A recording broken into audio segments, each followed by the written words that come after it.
It had been a long, hard winter in Big City Port, but now it was almost spring, and the frozen canals and rivers that fed the port were finally beginning to thaw. The Star Tugs were always busy at this time of year. Cargo that had been held up by the ice could now be moved on, and further upriver the logging had started again. The Star Tugs had to bring thousands of logs downriver to the sawmills. Logging was dangerous work, so Captain Star had put Big Mac in charge.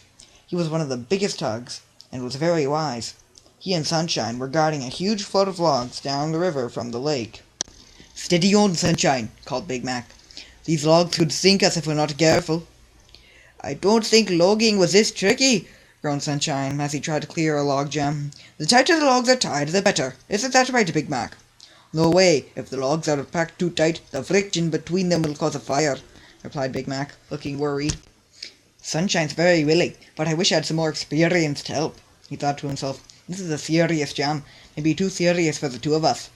"Surely wet log can't catch fire," asked Sunshine, ramming the logs again. "Well, it surprises me, but they can. Watch out, Sunshine, don't get yourself jammed in!" But it was too late. Sunshine tried to swing round and push some logs out, but he moved too fast, and they started to tumble around him. "Help, Big Mac, these logs are ganging up on me!" he cried. "Move out, quick, full steam!" shouted Big Mac. But it was no good. Sunshine was completely trapped by the logs. "I knew it," muttered Big Mac. "Now what am I going to do? Let's hope there's some help upriver besides us." Just then Puffa, the little train, who was a great friend of the Star Tugs, arrived to collect some planks. Big Mac felt relieved. "Hey, Big Mac, you look pleased to see me," Puffa said cheerily. "You bet I'm pleased to see you," agreed Big Mac.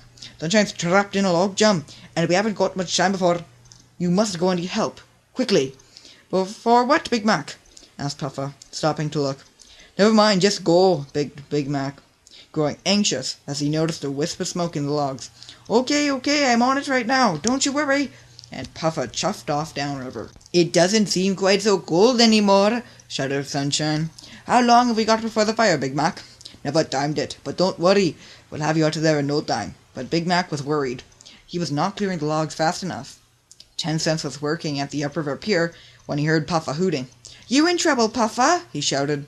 "No, you are. Sunshine's trapped in a log jam up at the lake, and Big Mac says there's not much time." "Oh no, there's bound to be a fire. I'd better hurry." And 10 Cents steamed off, wondering what to do. Up at the lake, Sunshine was beginning to panic. "The smoke's getting heavier, Big Mac. I can barely breathe," he spluttered. "Hold on there. I think I've something," said Big Mac, looking around hopefully. A moment later, 10 Cents arrived. "What's happened here?" he asked. "Can't you see?" snapped Big Mac. "Swing around and try to help me push the logs clear. We've got to get Sunshine out, and we haven't got much time." "It's getting a bit warm around here," whispered Sunshine.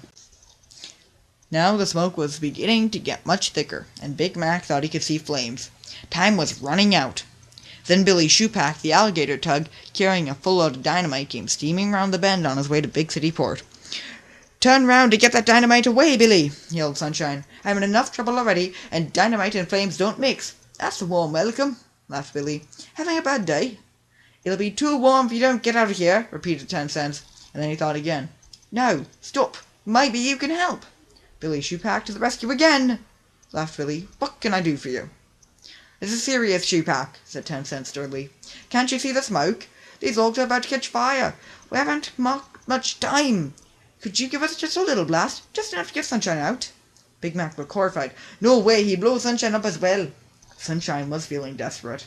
"You've got to do something. Seems like I've got nothing to lose now." 10 Cents agreed. Big Mac thought for a moment.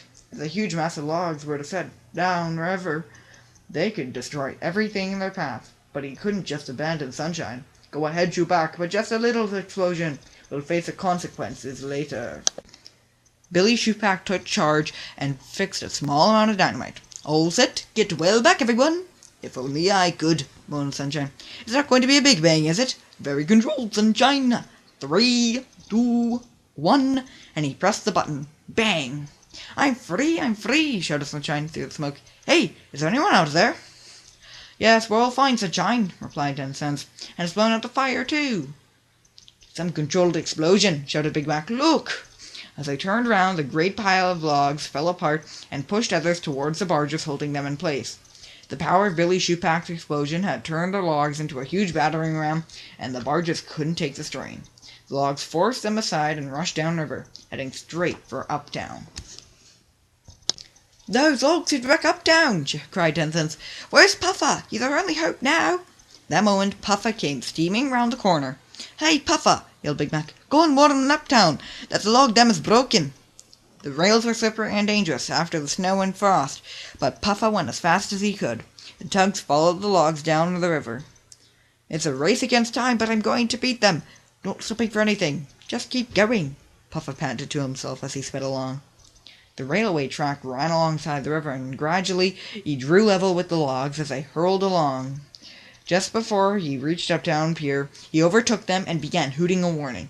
At Uptown Docks, O.J., Warrior, and Top Hat were about to take Little Ditcher downriver to demolish a factory when Puffer arrived whistling frantically.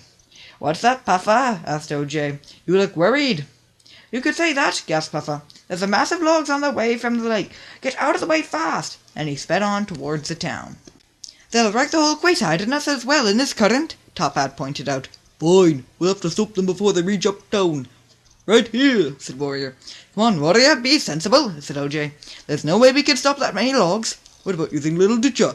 I'll stick him across the river, and then we won't move," suggested Warrior.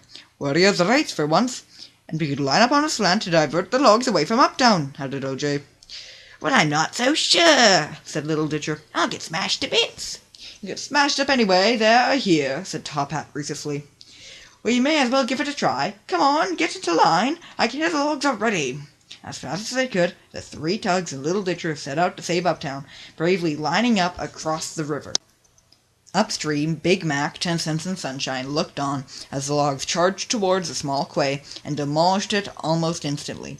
The bulk of the logs surged on, and the tugs knew it would be even worse for Uptown. In Uptown, the church bells were ringing out to warn everybody. The Star Tugs were busy positioning themselves across the river, in the hope that they would be able to turn aside the mass of logs. "Come on, Little Ditcher, get your spuds down into the riverbed. I can hear the logs already." "Oh no, Warrior, you're too far out. It's too dangerous." O.J. tried to warn Warrior, but it was too late. "Don't panic, Warrior," shouted O.J. as the logs approached.